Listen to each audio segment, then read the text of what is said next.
બંગાળની અંદર જે બળાત્કાર થયું, જે વિદ્યાર્થીની ઉપર બલાત્કાર થયું, જે મેડિકલ સ્ટુડન્ટની ઉપર બલાત્કાર થયું, તો એ આખા ભારત વર્ષ માટે શરમનાક છે અને વિદ્યાર્થી જગત માટે પણ શરમનાક છે. કેમ કે કોઈ બહેન જ્યારે કોલેજમાં ભણતી હોય અને એના ઉપર આવું કૃત્ય થતું હોય તો બીજા માટે પણ આ એક ગંભીર બાબત બની જતી હોય છે.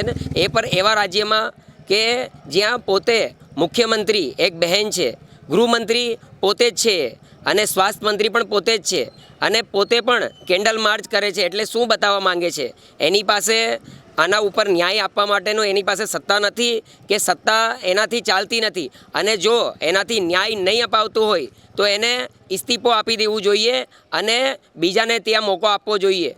ન્યાય કરવા માટે, તંત્ર ચલાવવા માટે, કાનૂનની વ્યવસ્થા વ્યવસ્થિત કરવા માટે. થોડા દિવસ પહેલાં પણ સંદેશ ખાલીની ઘટના થઈ. એટલે વારંવાર આ રાજ્યની અંદર બહેનો ઉપર કૃત્ય થાય છે, બળાત્કારો થાય છે, છેડતી થાય છે, તો પણ કોઈ પણ એક્શન લેવામાં આવતું નથી. એ શરમનાક છે.